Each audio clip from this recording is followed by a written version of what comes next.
What's up, everybody? It's Wednesday night. Training camp day one just finished. There's a lot that's happened around the league with the 49ers and the Packers, and Blake and I are back streaming. It's been a little while, I think a week since the last time we streamed. A lot has happened in the sports world. You got Xavien Howard asking for a trade. You got Aaron Rodgers wearing the Kevin Malone office shirt coming into camp after a lot of people said he was gone for sure this year, much to Blake's dismay. I know that's been a topic of irritation for him all offseason. Then you got Jimmy G versus Trey Lance day one. I've been tweeting way too much about it, but yeah, there's a lot to break down. Blake, what's up? Nothing too much. Just, training camp's back. So it kind of, right as the NBA finished, it's like NFL's starting to creep up on us, which is kind of nice. I think it's probably like 2 or 3 weeks until the Hall of Fame game, which I want to say Steelers Cowboys. I I feel think like it Cowboys is, have to be in there. I mean, they always are playing for some reason. Yeah, it is Steelers Cowboys. You're right. Yeah, I mean, I'm really excited for the NFL to be back. I mean, the crazy thing is, and I love training camp season, but man, every year when we get close to it, I remember I'm like, holy crap, I do not miss over analyzing two 15-second videos that reporters post out about two different players and deciding who's going to have a good season and a bad season based on like a 5-second look of how their body or something looks. You know, if it's an athlete you like, immediately they look explosive, they look fast, all of that. If it's an athlete you don't like, what are you going to get out of 15 seconds? So I like and hate that dichotomy in that conversation because it's engaging and fun as a fan, but it's really irritating. I saw it was a video of like Jalen Hurd doing like literally like a sidestep and then like a 10-yard sprint. And then all the replies were saying how Jalen Hurd's like looking explosive. He wide receiver 3 roles filled up.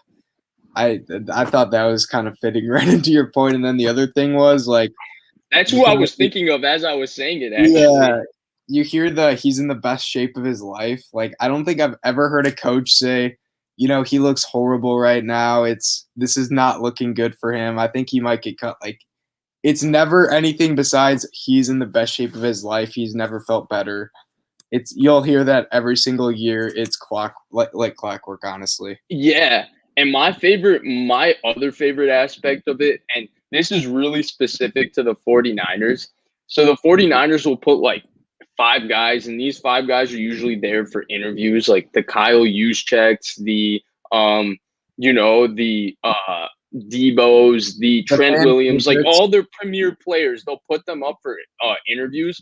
And like all the reporters will ask them like the same question about the same player. So today, everybody asked about Mo Sanu.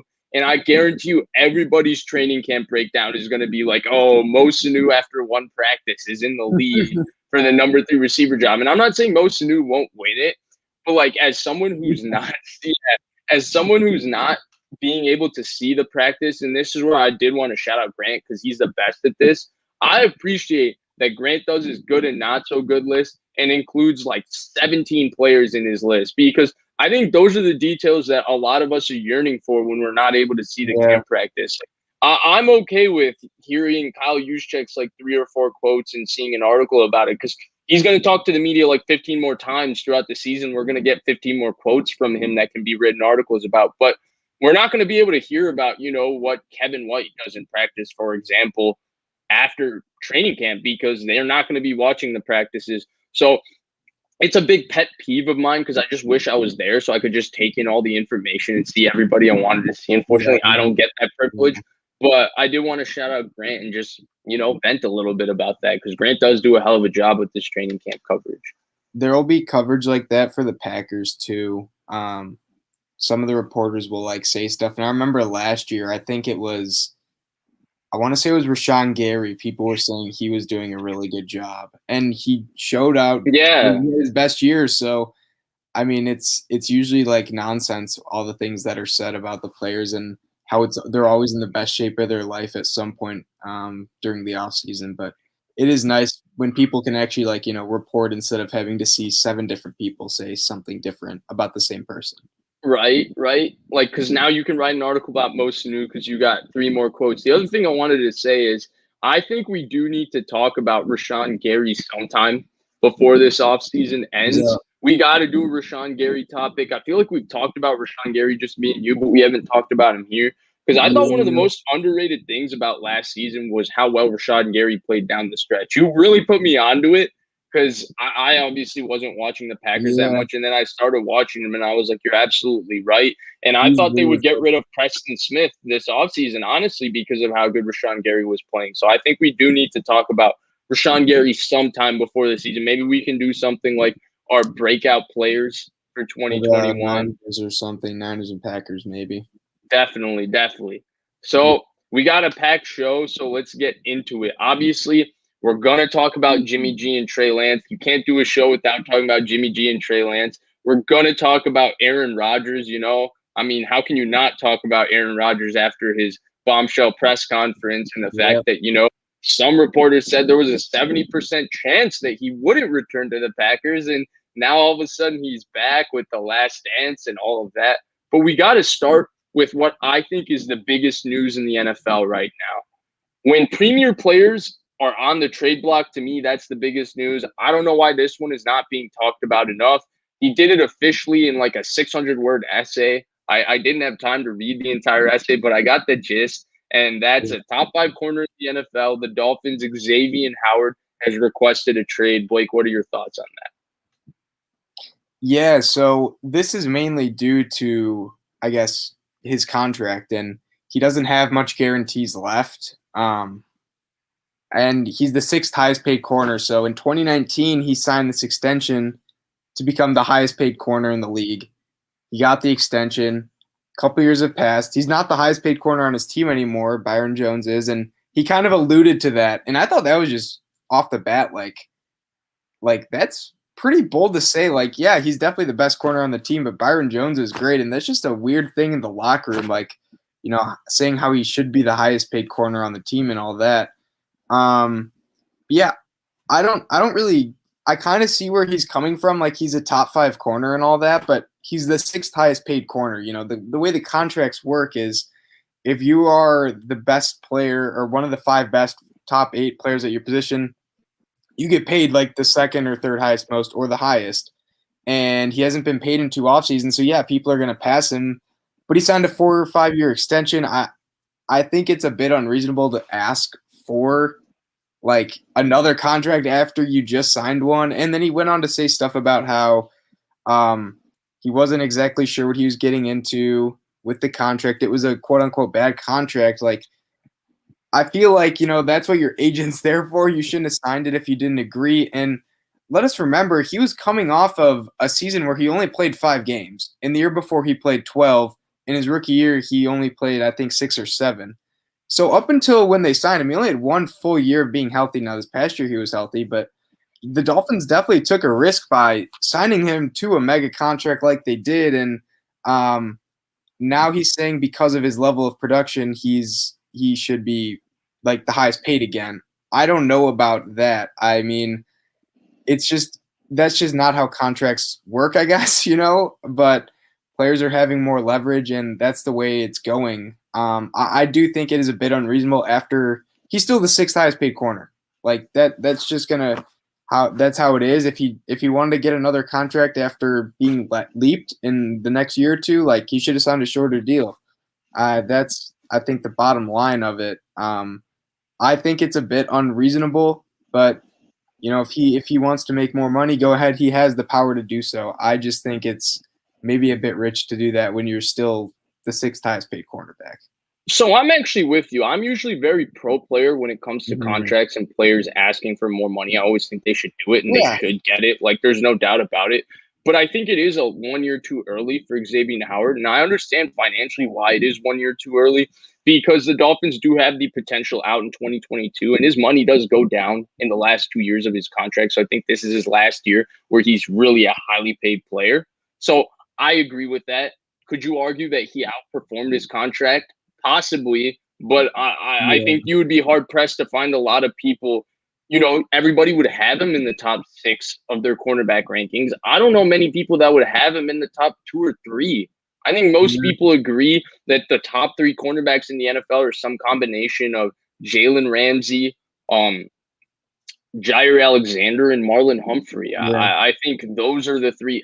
Those are the 3 I look at as the top 3. And I would put Stephon Gilmore 4th, and then finally Xavien Howard 5th. And before people jump on me, Stephon Gilmore had a hell of a season last year outside of the one game against DK Metcalf. Like, people need to get that out of their heads. Stephon Gilmore is still one of the best corners in the NFL. And so, getting back on topic, like I agree with you on that point, and I do also understand where he's coming from. Yeah. Where I wanted to go to more is I look at Jamal says Trey White. I know a lot of people do. I think they play a lot of cover 2 in Buffalo. I think that's very helpful for a corner. I wouldn't put Trey White in the conversation as these guys who are true man-to-man corners.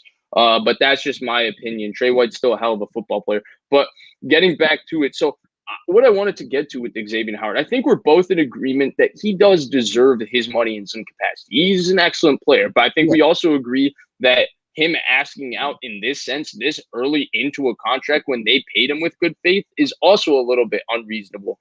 I wanted to get to his destinations. I read somewhere that Saints, Seahawks, and the Cardinals would be very interested. I don't know what the Saints and Seahawks would pull that move off with. Especially, I think the biggest difficulty with this Xavien Howard situation is that not only do you have to trade for Xavien Howard, and that compensation might be cheaper because you have to pay Xavien Howard.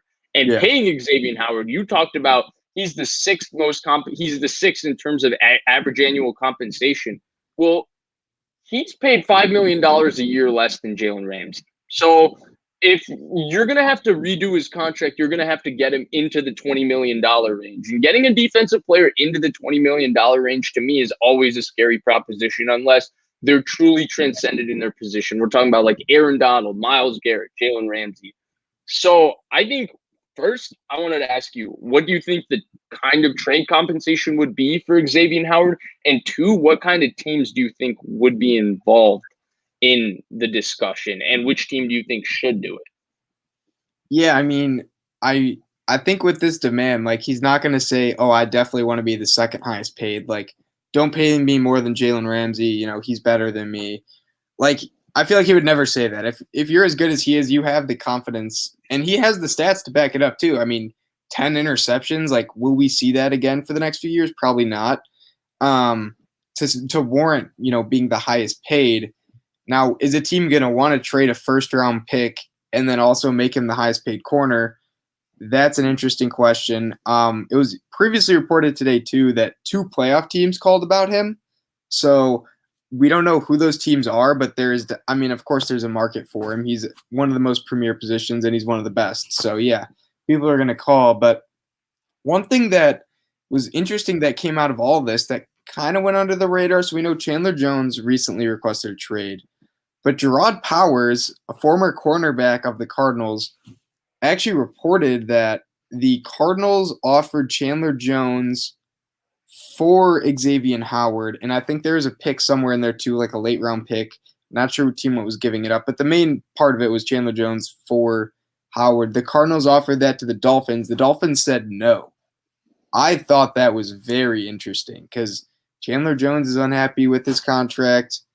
Clearly, Howard is as well. I think it would help out both teams a lot. The Dolphins drafted an edge in Jalen Phillips this year. They don't really have a great edge, and the Cardinals don't really have great cornerbacks. They signed Malcolm Butler, so it would fill a need for them both immediately.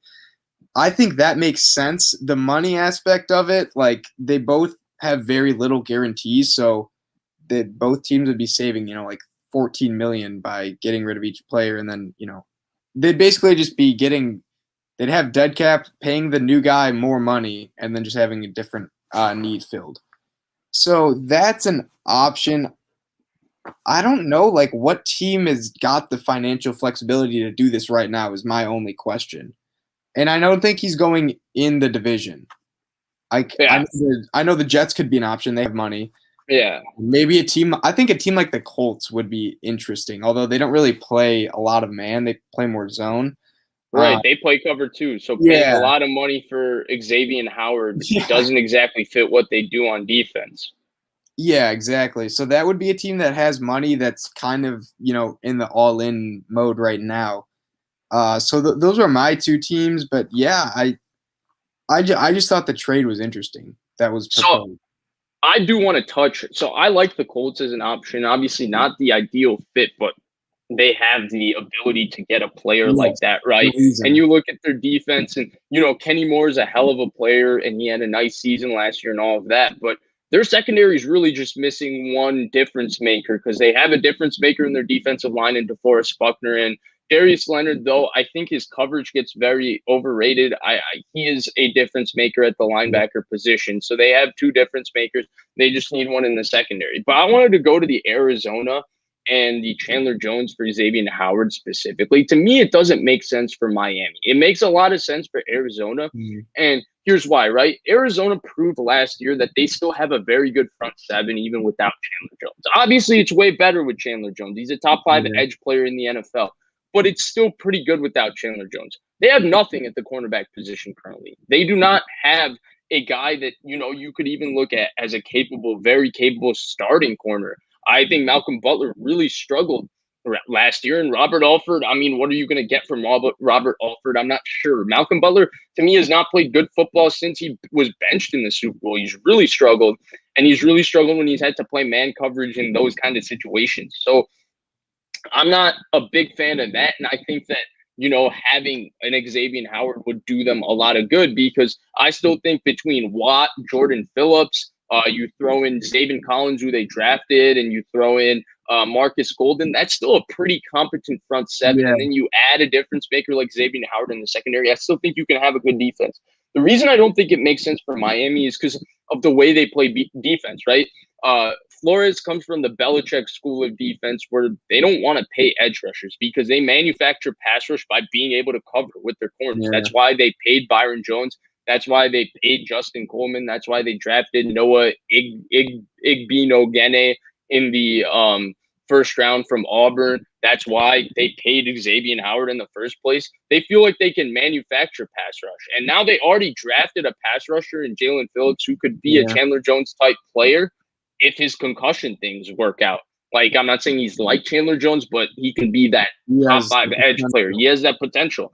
So to me, for Miami, losing Xavien Howard, a high-level corner, and getting an edge rusher on a defense that you don't really prioritize the edge rusher. I mean, Brian Flores was there in New England when they traded Jamal's Jones. Yeah, when they traded Jones, and he had the synthetic marijuana incident, and then he was part of the defenses that won 2 Super Bowls without Chandler Jones. So I look at that entire situation, and to me, Arizona makes sense on paper for Howard itself.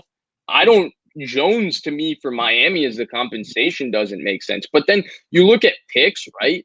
A pick isn't really necessary for the Miami Dolphins at this point. Like, sure, they could probably get a 2nd-round pick for Xavien Howard, and that 2nd-round pick is probably because you have to redo his contract, right?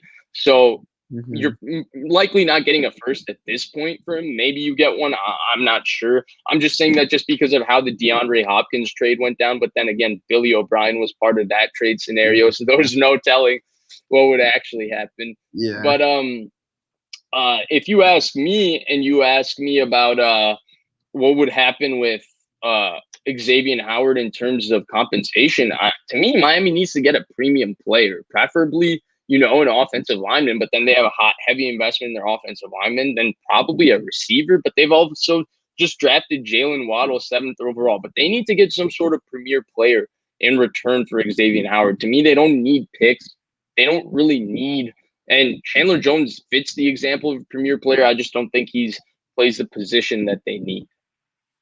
Yeah, I mean, you kind of hit it right on the head. Like, the Patriots have been known for just they blitz their linebackers a lot, and they had Van Noy last year, who comes from the thing, but Van Ginkel does a pretty good job. And yeah, they always seem to just randomly have random people just pop off with just tons of play. I think Emmanuel Ogbah had 9.5 sacks last year. Yeah. He was maybe one of the most underrated just edge players in the NFL because of the variety of things he did. And really, like you brought up Van Ginkel, right? Like Dante Hightower has done it in New England for years as being that versatile linebacker that they can rush. So, like, they don't need that premier Nick Bosa, Myles Garrett, Chandler Jones, the guy that's going to win every game, just about every other down on the outside and create pressure, because they'll manufacture pressure with their scheme and then they'll play coverage. Yeah, and I guess the issue for both of those teams is like they don't want to pay their own guy like more money than he's already getting made. Well, the guy that they're about to get wants a pay raise when you get him too, so that kind of goes in with it. But yeah, I mean, the teams with the cap have already, I feel like, spent it because free agency is gone, and so that kind of creates a dilemma for both of these guys, and the fact that, if I feel like if this happened earlier, like the Jaguars would have been on it instead of snatching up Griffin. They would have just said, why don't we just get Xavien Howard, pay him a few more a year, and we have someone who's a top, just better in like pretty much every way. I mean, Griffin's a good corner, but I don't think he's really close to Howard. And they get paid similarly too. So yeah, I don't know about just this whole thing. I think it came out a little late for both of these guys, to be honest with you, but there will be a market. I mean, I can assure you that, because anytime a player of his caliber wants out and wants more money, like teams will be lining up. I'll take your Shaq Griffin and throw you a Adoree Jackson. The Giants threw the house at Adoree Jackson. If Xavien Howard was available, I'm sure they would have parted with the second-round pick and paid Xavien Howard $18 million or $20 million, because there is a $7-8 million difference between Xavien Howard and Shaq Griffin, and Xavien Howard and Adoree Jackson. It's just that those two guys are solid starting corners, above average starting corners, if you will, and Xavien Howard is an elite player. So, yeah. Bradbury and Xavien Howard in the same secondary would be insane. Best corner duo in the league. Yeah. That'd be reminiscent, makes me reminisce of Aqib Talib and Chris Harris. Yeah. On the Broncos. That'd be something like that, yeah. That deal was also great. Final guess, like, what do you think is the best landing spot? Where do you think he'll end up? I mean, I'm trying to even think of the teams that have the most cap space right now, because that's really what it comes down to. See, I would say like Jets. Jets make I was going to say the same thing. Like, corner is their biggest issue, but I feel like the Dolphins wouldn't want to trade him in. Absolutely not. Right. Jags would have been another. I mean, even still, the Jags probably have money to spend, so Jags are, I think, always a good option for, I guess, getting a free agent or trading for someone. So I think he's going to end up in the NFC, just because he's a really, really good player. Yeah, you probably want to move him out of the conference. And I'm going to say he somehow ends up in Arizona. That's what I'm going to guess. Because I think that makes sense. Yeah. But I only say Arizona because most of the NFC teams are basically, their rosters are filled out. Like, I would say the Niners, right? Because the Niners, if they dump Jimmy G, they have a ton of cap room to play with. But the first thing they need to do is, one, dump Jimmy G. And then two, like, even if you trade a second for Xavien Howard, at some point this roster needs to be reloaded in 2022 and 2023. And sure, Trey Lance is cheap, but you're already paying top of the market for Kyle Juszczyk, Trent Williams, what's his name? Fred Warner, George Kittle. That's four players that are played top of the line. Bosa's going to be paid. Right. Bosa will be there. And then you add Xavien Howard, that's six players. You will literally be the Dallas Cowboys when they had Dak Prescott on a cheaper rookie contract than Trey Lance, but they were too busy paying Tyron Smith, Zach Martin, Travis Frederick, DeMarcus Lawrence. There was zero depth on that roster. Dez Bryant. Agreed, and I feel like the Niners just don't have the picks to trade either. Like, unless you want to roll into the next two drafts with like your best pick being like a third rounder, or like a 4th rounder, which is usually it also just doesn't really fit their timeline, I feel like. No. Which I guess is unfortunate for them.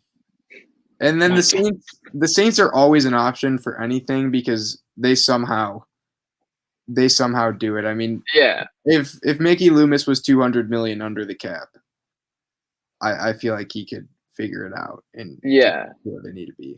His books will indicate that he'll be $200 million under the cap for the next 17 years, but that current year they will somehow be manipulating the cap where they're under it.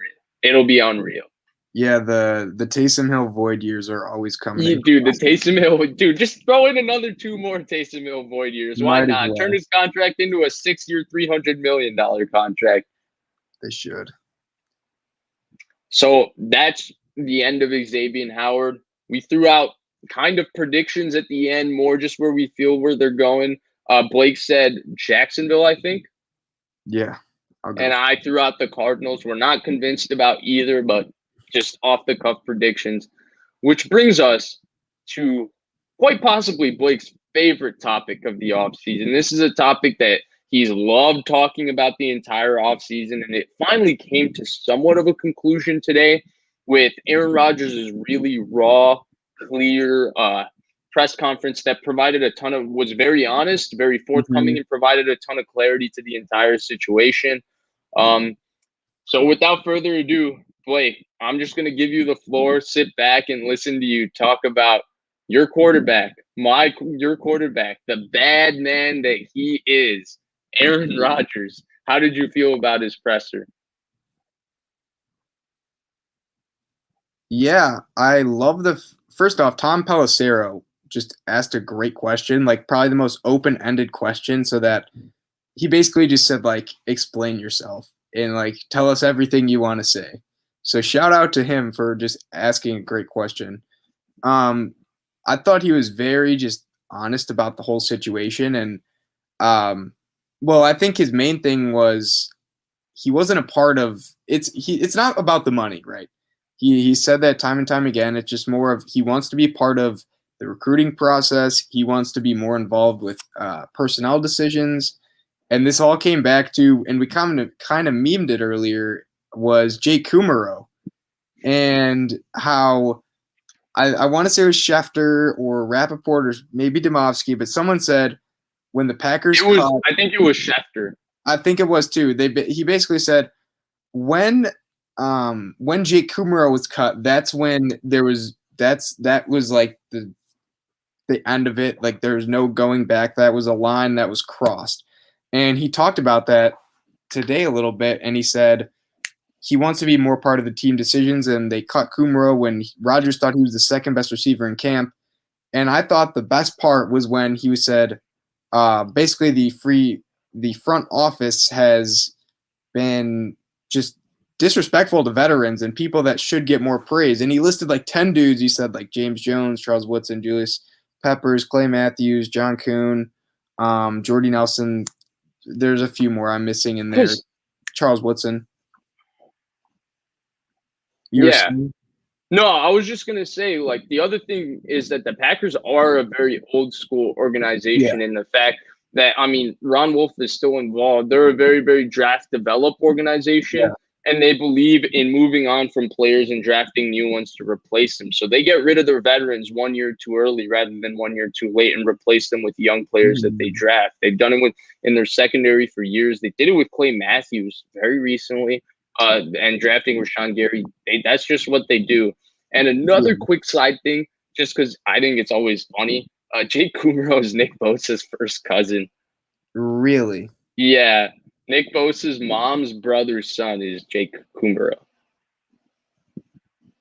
Jeez, yeah. It's a football family of greatness. You got the two Bosas. You got Kumerow. Yeah. Touchdown Jesus, as some call him.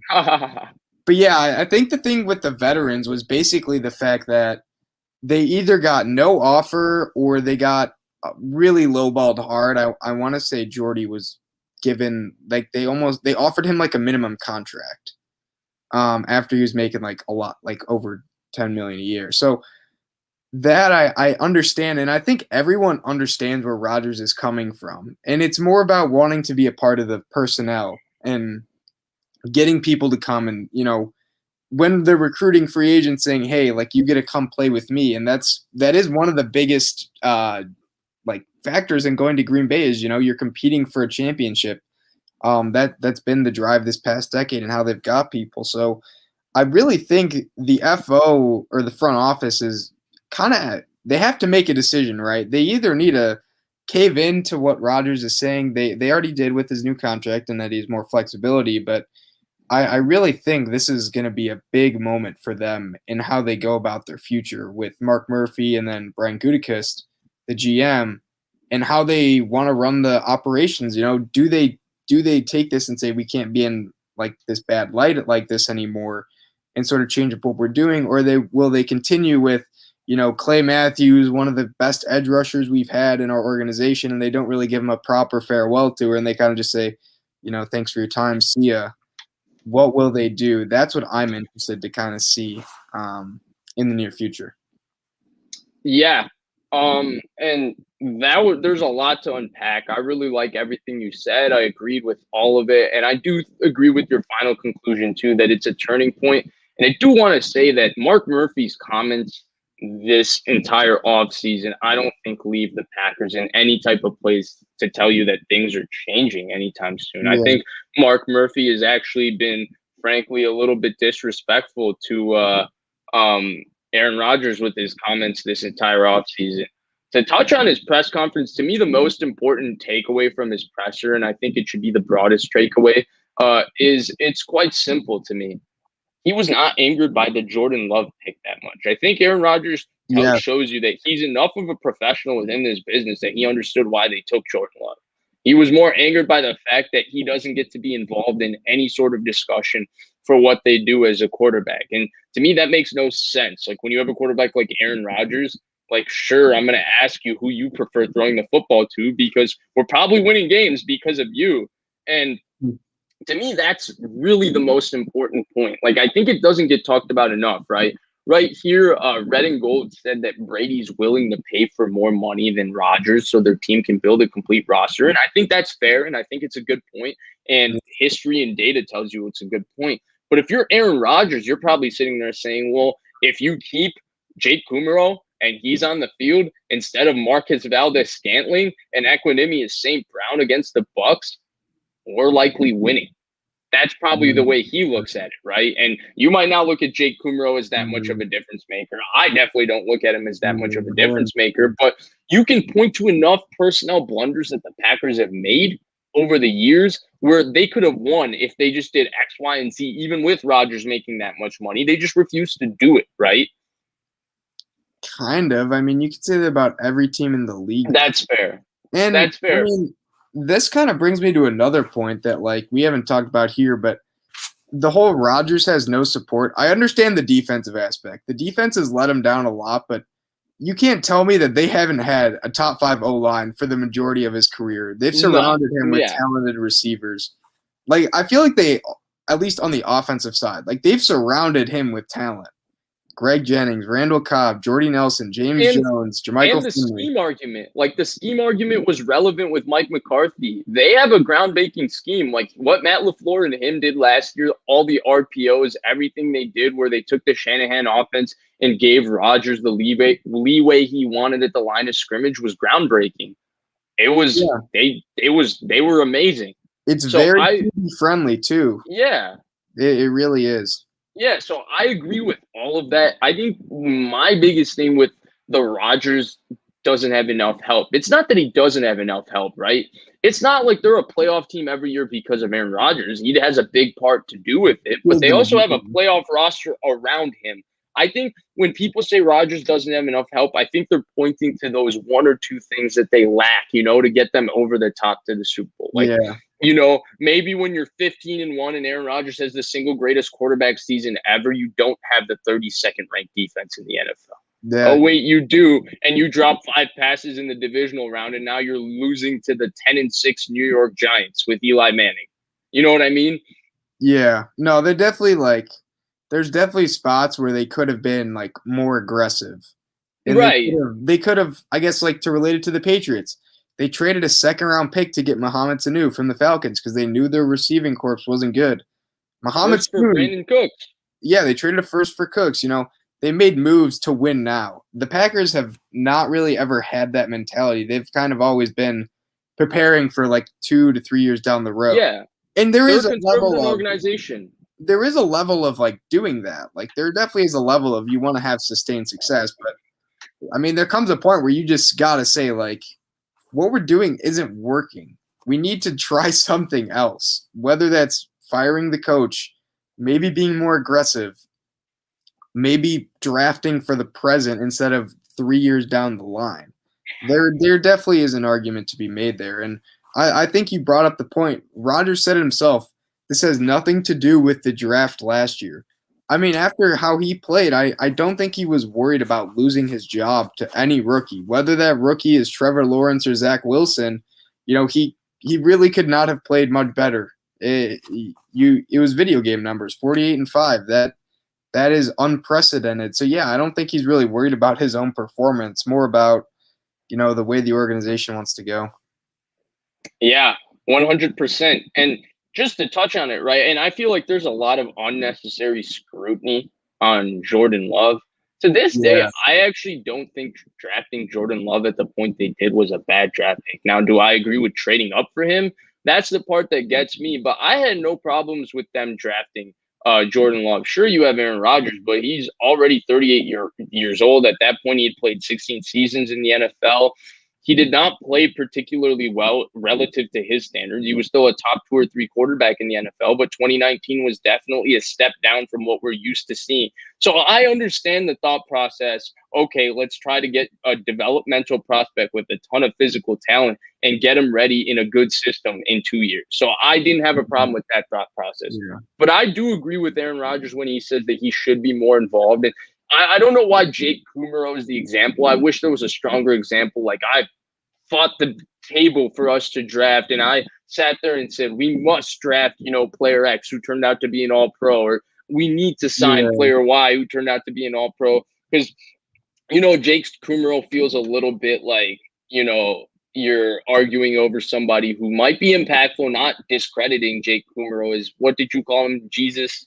Touchdown Jesus. Touchdown Jesus. I'm just saying that he might not be possibly the most influential player on a season, but I totally get where he's coming from that standpoint. Because to me, especially in an organization without an owner, even the GM, like I don't know why Gutekunst has. To me, LaFleur and Rodgers should be the most powerful people in that organization, other than pulling off the genius move of trading down, allowing the Saints to take Marcus Davenport, and then trading back up to take Jair Alexander. I've not been too convinced by any of the things Gutekunst's done. Like he signs Zadarius Smith, good signing. I think most people agreed he was the premier pass rusher in that market, in the 2019 market. That was, going to be just signed, like the D Fords, the Frank Clarks you had to sign and trade for. On the other hand, he also signed Preston Smith, who, in spite of having a really great season in 19, he was pretty poor for the Packers in 20. If you get away from the numbers and look at what he actually did. So that, to me, cancels itself out. He picked Jair Alexander, but then he also picked Josh Jackson. Kevin King, to me, is an okay player. You get a starter from a 30th overall pick. That's fine to me. But you just go down the list. I think trading up for Darnell Savage, I know a lot of people are really bullish on his potential because he makes big plays, but he also makes a lot of mistakes, in my opinion. Especially his tackling. His tackling is poor. But then, the Amos signing was Billy Turner signing was amazing as well. The Billy Turner signing was excellent. The Amos signing was excellent. So, I wouldn't say he's done poorly by any means. But to me, what LaFleur achieved, when you look at schematically what the Packers were doing on offense last year, and then you talk about video game numbers. Aaron Rodgers had one of the greatest quarterback seasons ever, which is crazy because he has 3 of the greatest quarterback seasons ever. If you look at the greatest quarterback seasons ever and you look at his individual seasons. So because of that, to me, those guys maybe should have a little more of a say, and there should be a little more, at least open discourse, open communication, rather than Gutekunst given the power to make all the decisions. So from that standpoint, I do agree with Aaron Rodgers. And I know he mentioned Jordy Nelson and Cobb, and I think the Jordy Nelson thing hurt him a lot too, because if you remember that, so the season after Jordy Nelson got cut, or during the season, they were 4-1 with Rodgers. Jordy was playing fine. He goes down. Hundley comes in. Jordy just disappears. Pretty much, yeah. And they cut Jordy and used that money to sign Jimmy Graham, who was just a colossal failure of a signing. Like, that type of thing definitely irked him. And then seeing Cobb go, like, he mentioned guys that were strong leaders and good locker room presence that maybe, sure, you could argue were potentially overpaid, but they're good to have on the team for just more than what they do on the field. He really harped on that. And I think that is important. And I think the locker room now is being kind of embracing this sort of quote-unquote last dance idea, which is, I'd say overall, I think it's a good thing. We can maybe talk about that another time when the season starts. But it seems like Rodgers does value the, just a locker room presence more than, say, always on-field production. Maybe that's what he saw in Kumaran. And then my last thing, too, was the 2015 draft for the Packers. You might not know about this, but this draft was not good by any stretch of the imagination and really set us back, I think, a year. I could just tell you who we drafted. First round, Randall, then Quentin Rollins, then Ty Montgomery. Oh, I remember this draft. Then Jake Ryan, Brett Hundley, Aaron Ripkowski, and then a bunch of other people that didn't make the roster. The best player from that was Demarius Randall, and he eventually got traded. So, like, that, I feel like that draft really just set us back a couple years. Yeah, but every team has drafts like that. Yeah. I did want to touch on two things before we end. I think we will talk about the last dance thing in the Packers and why it's a good thing for their season at some point. Maybe even today, if time permits, we'll talk about it. And I think the most important thing is I actually think it's a good thing that Aaron Rodgers was so open out front and honest about this situation. There's no hidden agendas. There's no reporters reporting this, but Aaron Rodgers says this in a presser. He said exactly how he feels. That was consistent for the most part with the reporting that Schefter and all of them have provided over the last 3 months. And now that everybody's aware of it, they can now just go and move on and look to focus on their season, because Rodgers is clearly focused on football and trying to win a Super Bowl this year, and everybody else can be too, because this is not looming over. Everybody knows the actual truth because Rodgers just came out and said it. And the other thing is, and this is just a small personal detail before we end, if people want a little bit of insight into some of Blake and I's conversations, he brought up the Jordy Nelson year, the Brett Hundley year, the year they cut Jordy Nelson. That was our senior year of high school.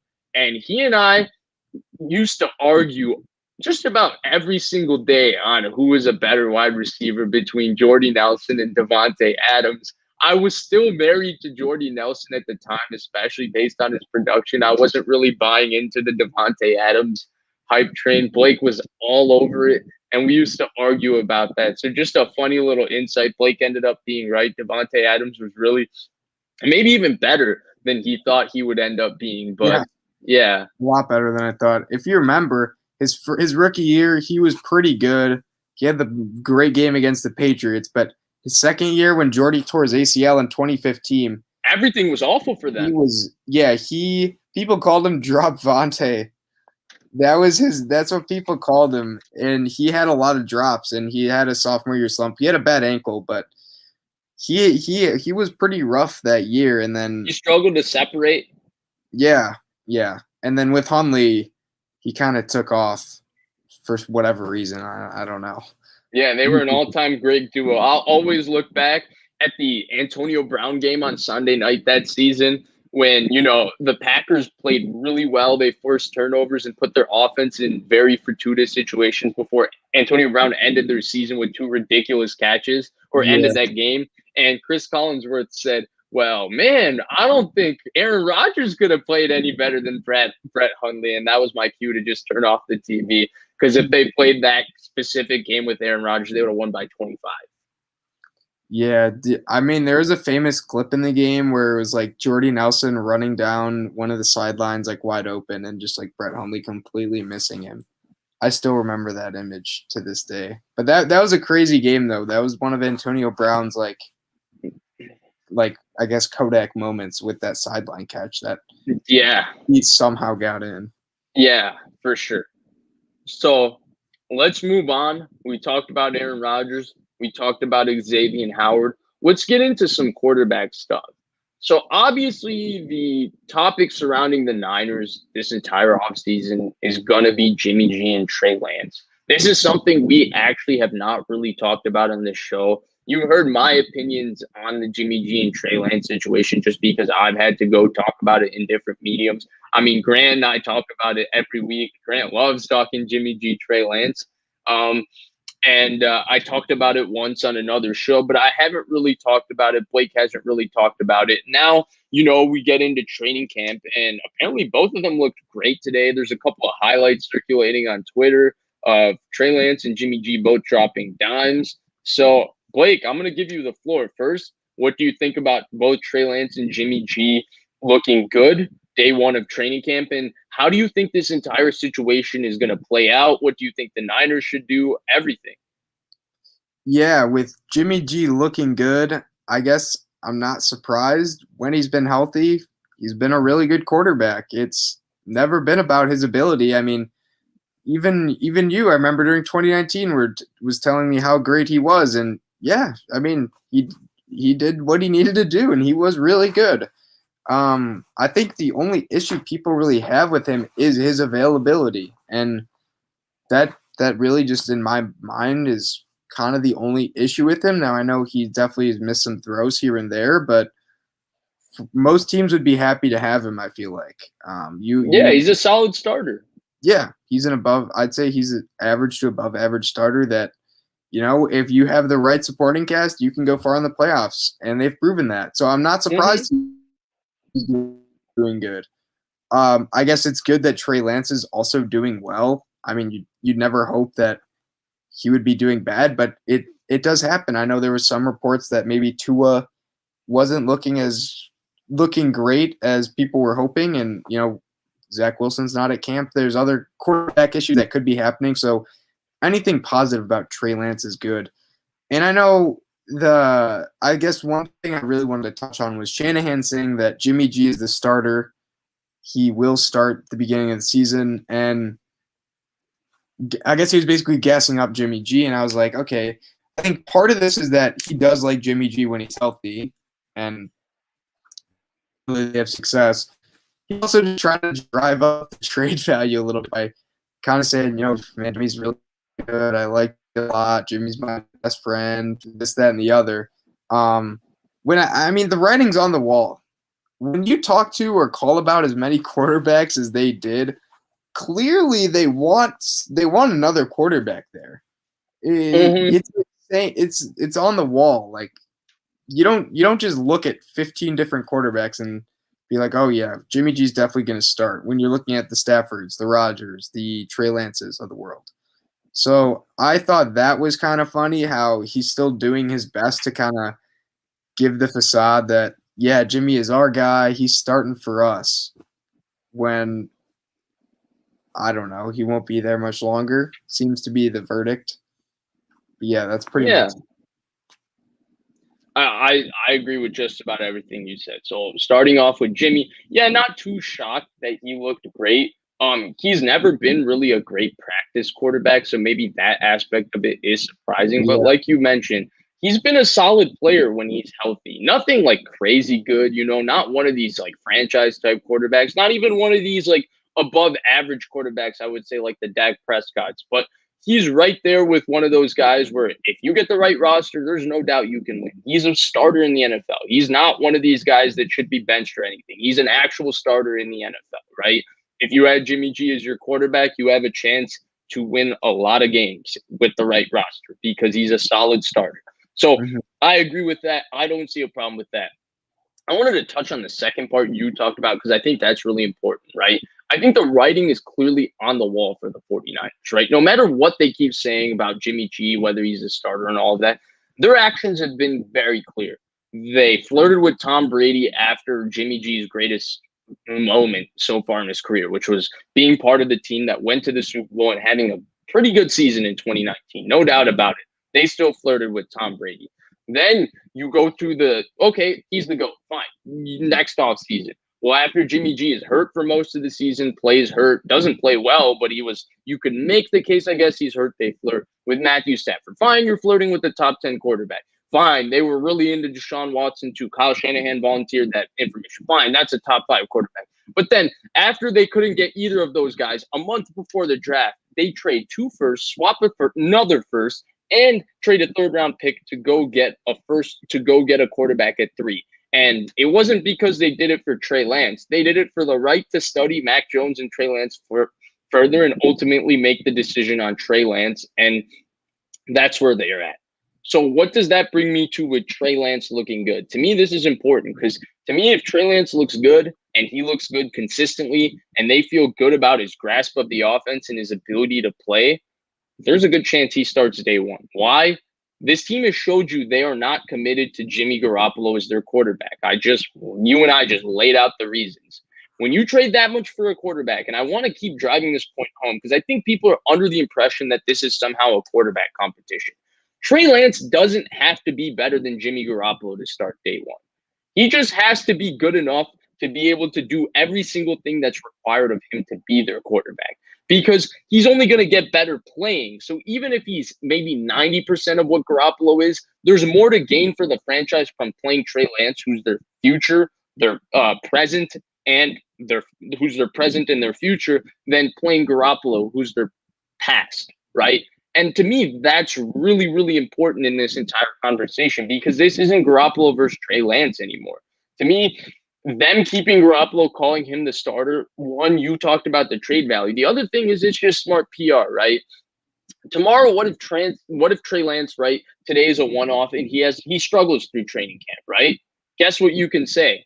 Well, we didn't plan for him to be the starter at all. That's why we kept Jimmy. This is going right to our plan. This is exactly how we wanted things to work out. So now nobody's criticizing you for drafting a quarterback who wasn't ready at 3rd overall and trading that much a month before the draft to get him. Let's say he does look great. He's ready to go. He's ready to start. And you can start him over Jimmy day one. Well, guess what? Then you say, well, even we didn't expect him to do this. We kept Jimmy. Like, we didn't expect to start Trey Lance. Like, he's wowed us. And now you've drafted the greatest thing ever because he's gone past. Like, he's surpassed what your expectations were for him. So the Niners win-win in both of those situations. That's why it's smart to keep Jimmy. The other thing is they don't have to force anything on Trey Lance, right? Like tomorrow, once Zach Wilson signs his contract and shows up to camp, he has to find a way to be ready to start for the Jets week 1. Trevor Lawrence, same thing with the Jaguars. Trey Lance at least has the possibility of if he's not ready, he doesn't have to start. But if he's ready, I guarantee you he's going to start because you don't give up that much for a guy to wait and ride the bench because you have Jimmy Garoppolo. If he's ready, whenever he's ready, he's going to start. If that's week 1, he starts week 1. If that's week 5, he starts week 5. I don't know what the ready is. Nobody's really sure what the ready is, but Shanahan, when he's sure that whenever that ready is, that's when Trey Lance is going to play. It has nothing to do with whether Jimmy Garoppolo has a good camp, a great camp, bad camp, whatever. Trey Lance is his own isolated example, and he's really just competing with himself. So you think any chance Jimmy G starts? Yeah, sure. I think there's a good chance of it. I mean, because we don't know what ready is, right? Ready is such a vague measurement, right? Like, ready to us could mean Trey Lance making 3 wow plays in preseason, us turning it on and be like, damn, Trey Lance could look good. But Shanahan's measurement of ready could be totally different in terms of his execution of the offense. So we don't know what that ready is, but I think whenever that ready happens, and Shanahan talked about in one of his first pressers, he talked about how ready, everybody will know, like all the players and coaches will know when that entire ready is. When you know that ready is, 100% he's going to start. I just don't know when that'll be. But if it's week 1, you best believe he'll start week 1. I think I am confident that Jimmy will start week 1. You think so? For whatever reason. I mean, I feel like if and when, say, Trey Lance next week becomes ready, do they just keep Jimmy G around? I mean, they got to try to trade him, right? Well, can't they just cut him for... Yeah, they can cut him. I mean, realistically, who needs a quarterback desperately right now, though? Nobody really. I guess you can make the case for Houston, but why would they give up anything to They have stomach his contract? no incentive to win like 3 more games because they have him instead of Tyrod Taylor. Yeah, right. It makes no sense. Yeah, I mean, honestly, like to me, I think it's a fair point, but at the same time, like, what are you gaining from playing him? Like, you're better off playing Trey Lance. Trey Lance needs reps, right? We're talking about a guy that started 17 games in college, threw the ball 289 times in college. If he's ready to play, you're doing yourself a disservice by not playing him. They talked about it this offseason. They felt they needed a starting quarterback. My thing is, if they were comfortable with Jimmy G starting this season, they wouldn't have flirted with every available quarterback, and they wouldn't have been that diligent and that aggressive about making a move a month before the draft. I think it's clear in their intentions and the fact that they made the move a month before the draft that they felt they needed a starter for 2021. And now Jimmy G just gives them that insurance of if the guy's not ready, they don't have to start him, right?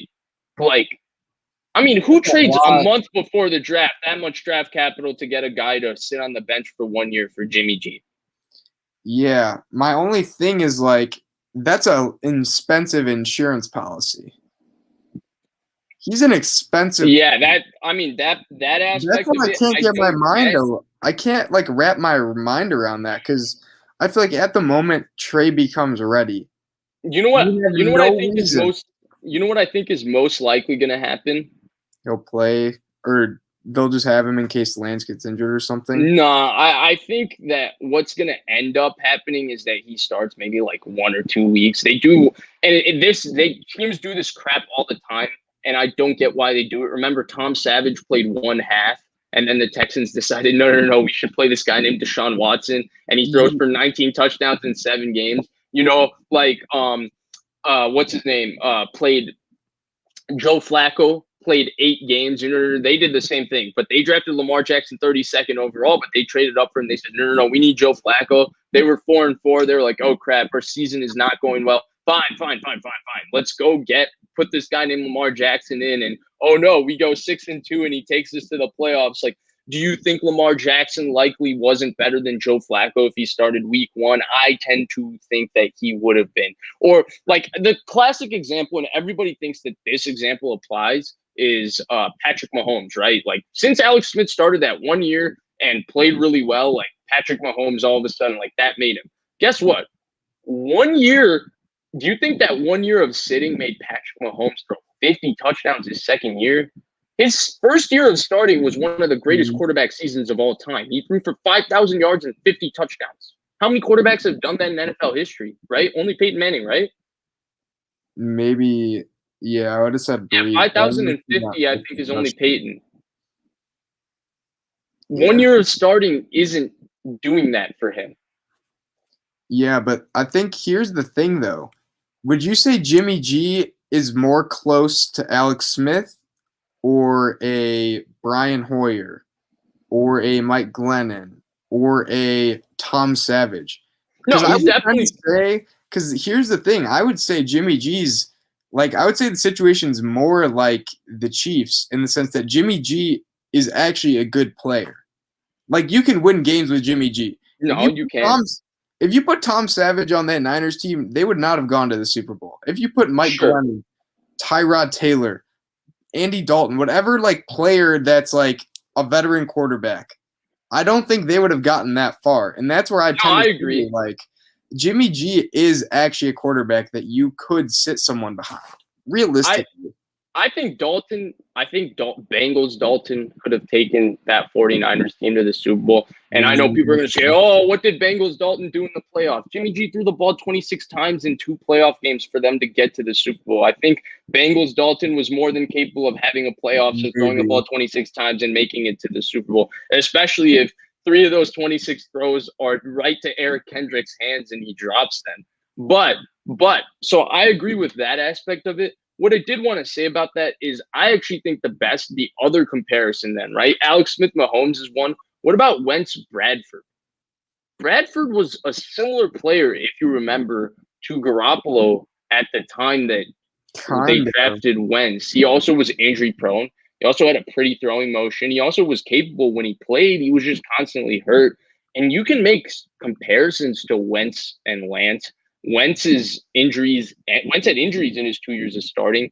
Lance probably makes it to the same 605 throws that Wentz had in college. If he had this year, if COVID didn't take it away from him, they're probably around the same thing, same number of throws in college. So experience-wise, they're similar. Both went to NDSU. Both executed a similar offense. So what about that? What about that situation? Sam Bradford, did he ever have 1 year of being fully healthy? Yeah. His rookie year, remember? He went 7-9 or 6-10 with that horrible Rams team as a rookie year in his rookie, and they lost the play-in game, or basically a play-in game. It was a playoff game in Week 17 versus the Seattle Seahawks, with the beast mode Seattle Seahawks, the 7-9 Seahawks that went on to beat the Saints that year. That was he started all 16 games, I think, for them that season. He did. It was half the time. It was more towards the end where he played like 2 games and 3 games. But didn't he?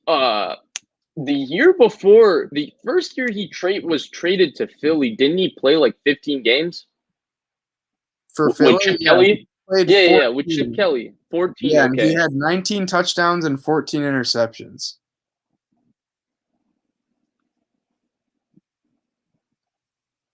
I mean, it's not great, but I mean, Jimmy's better than that. He didn't have Shanahan calling the plays, but yeah, Jimmy's probably slightly better than Bradford. Yeah, it's a similar situation. But I'm talking about the perception of the two players. I think that's closer. I think Bradford was also viewed somewhere between, like the 17th and 23rd best quarterback in the NFL, which is probably the category Jimmy falls in. Like 20th, probably.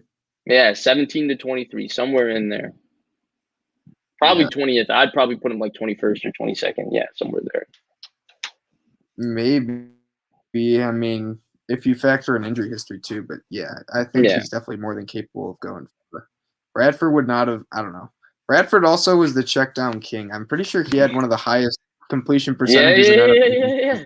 That was the next season in Minnesota when he completed like 73% of his passes, or 72.6, I think. Ridiculous. Yeah, I think it was 70. Yeah.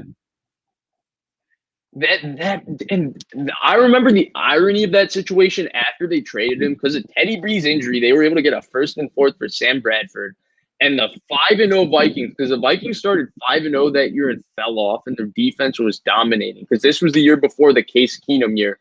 2016. And the 5-0 Vikings played I think it was 3-2 Eagles that year, and Bradford walked in chest puffed out, all 5-0, and then their season went to.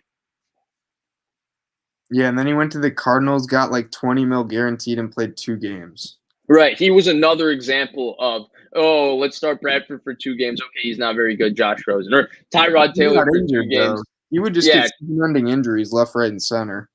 What about Tyrod Taylor? 3 games for Mayfield, 1 game for Herbert. Yeah, but the point is Jimmy G's way better than every guy we've listed. Like, considerably better. Yeah, I think Bradford's the only one. Bradford's the only one that has a case that you could put in the same conversation. In 2019, you would definitely have said Jimmy's better. Yeah, no, I'm still saying it in 2021. I'm just saying better. Put them in the same conversation. Maybe. I'd much rather have Jimmy. I don't think it's like. I'd say it's pretty unpopular to have Bradford. Look, my bottom line is, and what I'm getting at is, I think that more than anything, I think the Niners have created, like, if you wanted him starting, then you're not flirting. Like you talked about it. They flirted with every available quarterback. Yeah.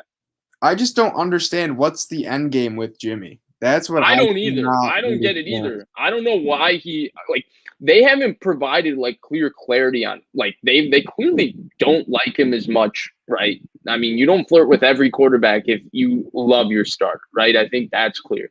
But he's still hanging on in this roster, and even though they can easily cut him for a little, I think it's $1 million dead cap. They cut him. Nothing. Yeah.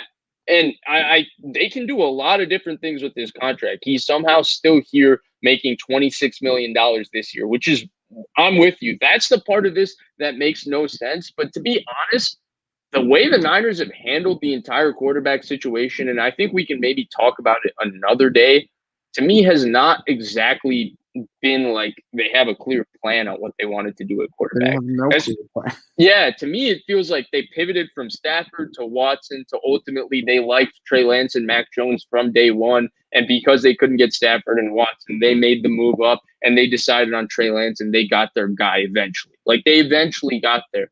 But to me, them saying that it was Trey Lance from day one is disingenuous because clearly true. Stafford was part of this process, and Kyle Shanahan volunteered that when Deshaun was available, Deshaun was part of this process too. Yeah, I mean, when you flirt with Rodgers, Watson, Stafford, Brady, like pretty much anyone who's available in the slightest bit, yeah. They clearly don't like Jimmy, but they don't like Trey Lance enough where they can save $20 million by cutting Jimmy. And right? Jimmy's the starter, quote unquote, from Shanahan. I don't know. It doesn't. Yeah, and it just goes back to me, and to me, the only answer I can think of is they're playing the media game, right? Why would they do that though? Like Shanahan doesn't care what people think about him. I just think it goes back to the fact that they know they can win with Jimmy, if that makes sense, and they don't want to lose this season. But I don't think they necessarily feel they can win it all with Jimmy. I mean, if you look at the 19 Super Bowl, there's a lot of different quarterbacks that can win that game the way it was set up. He made a lot of critical mistakes in that game. Yeah, but he also did. I mean, I don't think he played the best game ever, but he's not some scrub that just got completely willed. Like he had to make plays like that other players clearly could not have made. No, and that's where the Rams, I feel like in a similar scenario, made it clear they just got rid of Goff. They just dumped him off to Detroit, and they're eating what $33 million dead cap this year to do that. Yeah, they're eating like 1/6 of their cap space because they hate him. Their highest paid player in terms of dead cap on their roster this year is who? Probably Jared Goff. Yeah, the Detroit Lions starting quarterback this year. So yeah, I'm with you. The highest cap hit. He probably is getting paid more than Donald and Ramsey. Yeah, he is. He's their highest cap hit. The Rams' highest cap hit is at $33 million, Jared Goff this year. Man, that contract. That offseason had some bad contracts. They had also Wentz got paid a lot then too. Yeah. And then of course franchise tagged. Yeah. Was Gurley that same offseason? He was the one before, I think. 2017, I want to say. No, they were 18. They were 18. Yeah, Gurley lasted like a year. Maybe Brandon Cooks was there too. Yeah, that was another bad one. Sammy Watkins was that offseason too. Pretty much every contract that offseason. Yeah. The Rams. I mean, so bottom line is that Jimmy G and Trey Lance both had good day ones of training camp. And Blake and I aren't exactly 100% sure what the Niners' endgame is at the quarterback position with Jimmy G. We're just convinced that whatever happens, this team is now convinced or committed and focused on Trey Lance. This franchise is clearly no longer like whatever Jimmy G doesn't really change much for the future of the 49ers. Yep, and we'll definitely talk with Grant about this. 100%. Yeah, definitely. We'll have him on as camp picks up, the practices pick up to talk about it. And I'm sure he'll have a lot to say about specific things that he sees with Lance and Jimmy. Agreed. So let's get to another quarterback battle, right? And this one is a little more clear, right? There's more clarity in this situation. It's more out and out, the quarterback battle between two players. And that's Drew Lock and Teddy Bridgewater. So who do you think should start for the Broncos? Obviously, we're one day into training camp, but give me your prediction on how this competition is going to play out and who you think should start. So Drew Lock's been there for 2 years. First year, I want to say they were 4-1 with one loss to the Chiefs. I loved the Broncos team last year. I thought they were like my dark horse team to do really good.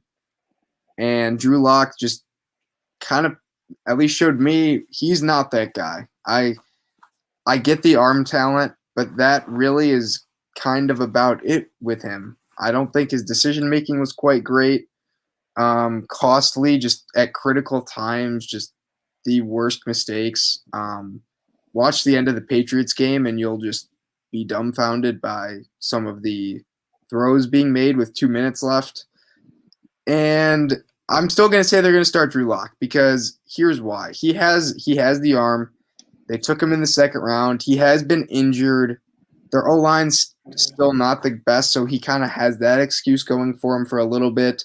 His number one receiver was injured last year. But this year, there is no excuse. He's got about 5 games to show he's worth, I guess, being the starter. They have, I guess, somewhat improved O-line with Bowles just being out of nowhere incredibly great, like legitimately one of the best tackles in the league, like a top 5 at minimum. They got Sutton back. The receiving core is great. They have Melvin Gordon. They drafted Javonte Williams. They have Noah Fant at tight end, who's really solid after the catch. Another year for Fangio. Their defense is getting healthier, so that's better. It's basically, is he the guy or is he not? And if he is, they should win at least 9-10 games because they have a really talented roster. And if not, I hate to say it, but your chances of winning with Teddy are better at that point in the fact that he can kind of let the roster, I guess, win the games for him and just basically go out there to not mess up and run the heck out of the ball, have their defense with Von Miller coming back and debatably the best secondary, I'd say probably the best secondary in the league, just shutting down opposing offenses and just playing that style where it's a little more grinded out and less, Drew Lock gunslinging on the run as they do a lot of play actions and stuff of that nature. So I think give Drew Lock like 4 or 5 games, and if they're 500 or he's just not the guy, just him and don't even think twice about it because it's not worth the energy anymore. Yeah, so I think if you look at their team philosophically, if you look at their defense this year, their defense, first of all, is stacked. You said it's the best secondary. I think it's the best secondary in the NFL. When you look at corners and safeties, like Justin Simmons, Kareem Jackson, Kyle Fuller, and you just go down the list, they drafted Patrick Surtain. It's the best secondary in football. Then you add Bradley Chubb and Von Miller, who are finally healthy together, and Vic Fangio calling their defense. You're going to have a top 5 defense in the NFL. So if you have a top 5 defense, you have a ton of weapons on offense. You have an okay offensive line with a really good offensive tackle in Bowles, like you mentioned, right? Having conservative Teddy Two Gloves really makes sense. But I think they will start Drew Lock, and I think they should start Drew Lock. The first thing is that Drew Lock's talent is obviously off the charts. Like, he has a really, really big arm, and he really does have the ability to throw the football off platform. Well, that's not everything because he was quite possibly the worst starting quarterback in the NFL last year. You could definitely make that argument. He struggled making decisions. He struggled in terms of a lot of different things. He struggled making decisions. He struggled with his accuracy. And he was really just one of the biggest reasons the Broncos offense struggled last year. There's no doubt about it. So Drew Lock, just wasn't that good. So, in essence, why do I think they should start Drew Lock? It's quite simple to me. It's because of his talent, right? I just keep going back to the fact that I like his arm. I think he's got a big arm. And I think if things go right for Drew Lock, he can be an above-average starter. Now, he's so far from that, and so many things have to go right. So I think your scenario is more likely to happen. It's what happened with the Bears, Mitchell Trubisky, Nick Foles last year, right? They gave Mitch Trubisky the first run, and then 4 games into the season, they put in Nick Foles. I think that's what's going to end up happening with Drew Lock, except I don't think Teddy Bridgewater is going to give up the job because I think the team around Drew Lock and this Denver Broncos roster with Vic Fangio, I think it's so good that I think with Teddy, they can legitimately win 10 games, even in that division, and make the playoffs with Teddy just playing conservative football. So I think that's so important. And I think because of that, I think that's what's going to end up happening. But I still would start Drew Lock week 1, and I think they should start Drew Lock week 1 just because you got to give the talent one more chance. He's just way too talented to give up on without giving one more chance, even though it's likely that talent is going to let you down. Yeah, I mean, he has, in his fairness, he only started 5 games his first year.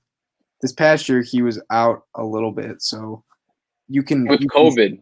Yeah, so you can give him that excuse, but there does come a point where it's like, you got to show us something, or you just can't come out and start for us anymore. And I think I've said it too. Like I thought he was a lot better than he was his rookie year. He showed something, and maybe it's because we didn't have any tape on him, but yeah, he just really underwhelmed me a lot last year, especially with what they have, because people don't really talk about the receivers. And even with Sutton out, they have Judy, they have Tim Patrick, who is really, really underrated. They have Hamler, they have Noah Fant, they have weapons. Like, they have guys that can play make, where you just got to give them the ball. So I really at some point think it's do or die for Drew Lock, and he's donezo.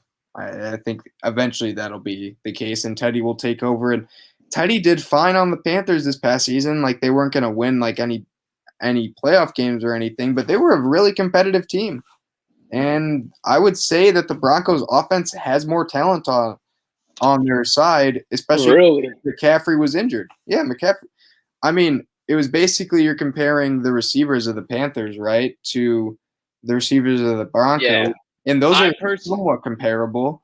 Really, I would take DJ Moore, Robbie Anderson, Curtis Samuel over Cortland Sutton, Jerry Jeudy, Tim Patrick, and KJ Hamler. I guess maybe if you throw in Fant, but and you throw in the running backs too. I thought Melvin Gordon did a really fine job, and Phillip Lindsay's good when he's like out there. He's just not. But he's in Houston, right? Yeah, now they have Javonte Williams, who's just a wreck. Oh, you're right. They did draft Javonte Williams. Okay, fair. And then the offensive lines are similar. Like, the Panthers have one really good, one elite guy, and then Moton and Bowles, and then everybody else is just kind of whatever. But I'd rather probably have Joe Brady and then Shermer. But I'd say just in general, it's relatively comparable. Okay, fair enough. And then like, he was also very successful. Like, Joe Brady runs a similar system to what the Saints run. It's just a less creative version of that, but it's the same philosophy. Teddy went, 5-0? Yeah, he went 5-0 in 2019 without Drew Brees, including winning in Seattle. So, yeah. He's capable of being just, like, startable, right? Like, yeah. There's been a lot worse players that have started and won games than Teddy. Mm-hmm. That's the bottom line. 100%. And so, yeah, I think that kind of brings us to the end of topics we had planned. I guess we can stick around and take a couple of questions. We'll post this. We basically kind of talked about this along with Xavien Howard tight end, so we'll post this Geek 7162 so you can see our thoughts on that. Yeah. I mean, our comments are going a little crazy right now, so they're going a little bit Grant style, but yeah, we can take a couple questions if we see a couple good ones. But yeah, I mean, fire away. Otherwise, yeah, I mean, I'm excited for this training camp. I'm excited for a lot of different things this NFL season. I think that. Oh, I have something. This is funny. We should do a $15 thing with him, but did you hear what the Texans did to Deshaun Watson today? Oh, yeah. That was funny. Having him play safety and all of that, yeah, that was messed up. Yeah, so basically, like, they had Deshaun Watson out there, and they needed people on their scout team. So they had him playing safety, quarterback, I want to say receiver maybe. He was playing multiple positions, basically, and one of them being safety. Yeah, that was definitely messed up. Also, did you see the thing one of the beat reporters said about him, which got a lot of Yeah. With him, this reminds him of 2017 in his ACL. That was so messed up. Yeah, that was so messed up. There's this one Texans beat reporter that came out. John McClain. Yeah, I think he's like somewhat well known. I've never heard of the guy. I don't really keep up with the Texans. He's the Texans like mouthpiece. That's what people are saying on Twitter. Like, yeah, and basically he's like, I remember in 2017 when Deshaun Watson took 3 steps and then his ACL just tour. Yeah, that was screwed up. That was so bad. Like no context type of tweet. Yeah. Yeah.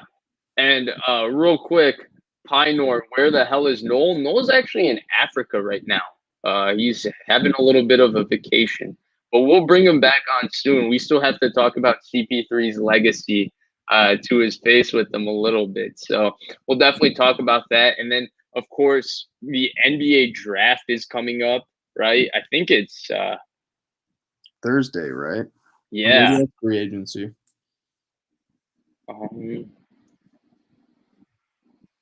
I want to say it's tomorrow. Yeah. Today's Wednesday. Yeah. Thursday. Yeah.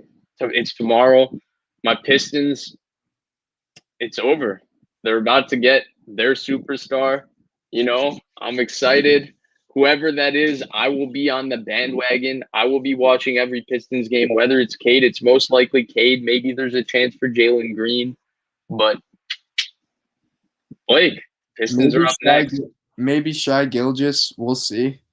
Hey, I wasn't actually even that mad about that trade, but I'm glad they said no.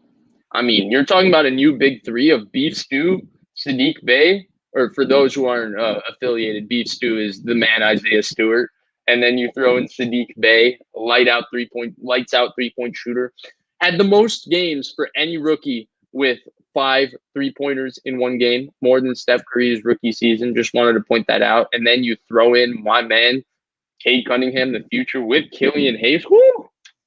Pistons up next. Where's Don Burr? And don't forget Mason Plumlee. Oh, good point. Elite passing big men. Mm-hmm. I think there were questions here. Did you see them? No, I think it's probably there weren't many, honestly. Yeah. Dang. I mean, if there are, we'll wait maybe here for a couple more minutes. If you guys have a question about anything, we'll answer it.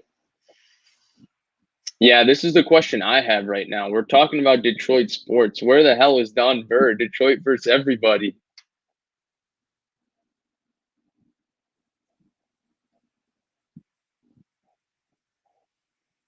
We appreciate you, Jamal. You're the man. Ooh, I like this. Let's end with. Oh, that's funny. The greatest Lions moment is 2014 when they complained about the pass interference. Yeah. And then on the final drive, Stafford fumbles. DeMarcus Lawrence picks it up. He fumbles, Lion gets it back. And then there's a couple good ones. What about the week 2 game? Like, there's a couple ones that I can just pick out of the Lions getting hosed, right? The one the Bears, Calvin Johnson caught it, puts the ball down in the end zone, and then it was called not a catch. Or the Cam Chancellor, the one where they forced the fumble on Calvin Johnson at the goal line and they knocked it through the back of the end zone, and it should have been called a touchback, but it was just called Seahawks ball, I think, to end that game. That was another good one. Oh, don't forget the Golden Tate. He got tackled at like the 1-yard line, and there was under 10 seconds, and so they had to like review it in a 10-second game. Or there's so many. There's way too many. Any Packers game, really. Yeah. Oh, dude, the Hail Mary. The Richard Rodgers Hail Mary on Rodgers' 30. I think it was his 30-something birthday. Yeah, or the Trey Flowers, the Phantom hold, or it was hands to the face, or something. Yes. Twice on the same game, and the Packers. Yes. The Packers won both those games while winning in regulation for 0 seconds because they hit expiring field goals. So we can. I didn't mean to put that up. My bad. But I did want to do this question. I think it's a good one, and I think it's the one we can end it on. Maybe we'll do is James Bradbury a top 5 corner if there's time. But who do you think is going to fall off in 2021? Or which playoff team do you think is not going to make it? Which playoff team do I think is not going to make it? That is actually a really good question. Do you want me to go first? Yeah, you can go first if you have one. I'd need probably a minute. The Bears. The Chicago Bears aren't making the playoffs in 2021. I think we've talked about how their defense is going to fall off a little bit. I'm rooting for Sean Desai, obviously. Sean Desai is the man. I think maybe he incorporates a little bit more of what Vic Fangio did, and maybe that transforms Eddie Jackson into the player he was in 2018. Though, if Eddie Jackson was that good in a Fangio-specific scheme, it kind of gives you a clue as to what Fangio's scheme does for safeties. See Deshaun Golson, see Justin Simmons right now. But that would be – but honestly, the Bears are the one example, and it's not because of Justin Fields. I really liked Justin Fields before the draft. I really do like Justin Fields, and I think he's going to start sooner than later for the Bears. It's because – I still think their offensive line, even with the addition of Tevin Jenkins, is still a little less than. I don't think it's a great offensive line.